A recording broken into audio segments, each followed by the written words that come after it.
Puji bagi nama Tuhan, haleluya, salam sejahtera bagi kita semua. Bapak Ibu Saudara yang dikasihi Tuhan, saat ini kembali lagi kita akan sama-sama belajar dari tokoh Alkitab yaitu Ayub. Ayub adalah orang yang saleh, Ayub adalah orang yang jujur, Ayub adalah orang yang taat kepada Tuhan, takut akan Tuhan. Bahkan dia menjauhi dosa.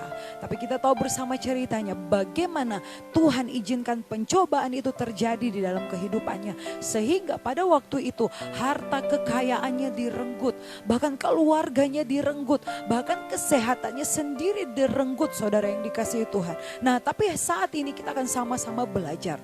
Ketika kita mempunyai masalah dalam kehidupan kita, ketika kita mempunyai tantangan, ketika rintangan itu datang dalam setiap kehidupan kita, jangan sampai kita punya respon seperti istri Ayub, saudara yang dikasihi Tuhan. Di dalam Ayub pasal yang kedua, ayat yang ke-9, di situ dikatakan bahwa maka berkatalah istrinya kepadanya, masih bertekunkah engkau dalam kesalehanmu?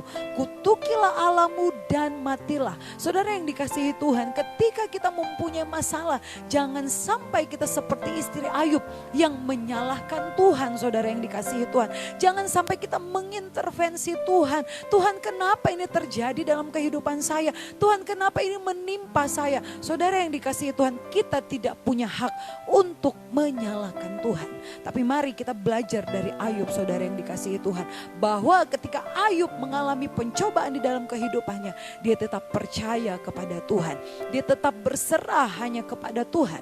Kenapa Tuhan izinkan itu terjadi? Tuhan mau lihat seberapa jauh iman kepercayaan Ayub kepada Tuhan. Seberapa jauh Ayub berserah dan percaya hanya kepada Tuhan. Itu berlaku sama di dalam kehidupan kita, saudara yang dikasihi Tuhan.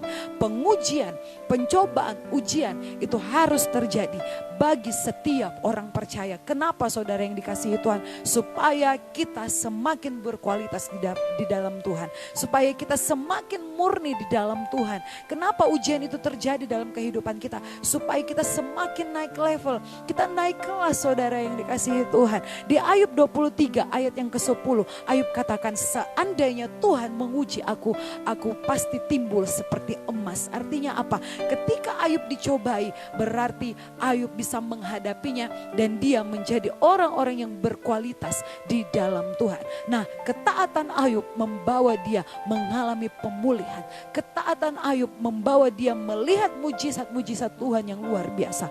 Untuk itu Bapak Ibu Saudara yang dikasihi Tuhan, ketika kita mengalami masalah dalam kehidupan kita, taat saja, ikuti saja apa yang menjadi kehendak Tuhan. Sehingga saya percaya kita akan mengalami pemulihan, kemenangan yang luar biasa dalam kehidupan kita. Di dalam zona aman, di dalam zona nyaman, kita tidak akan melihat mujizat Tuhan. Tapi percayalah, ketika kita mengalami hal-hal buruk sekalipun, maka disitulah tangan Tuhan bekerja bagi setiap kehidupan kita. Bertahanlah, saudara yang dikasihi Tuhan, supaya kita menjadi orang-orang yang tahan uji, sehingga mahkota kehidupan itu menjadi milik bagian kita semua. Puji bagi nama Tuhan.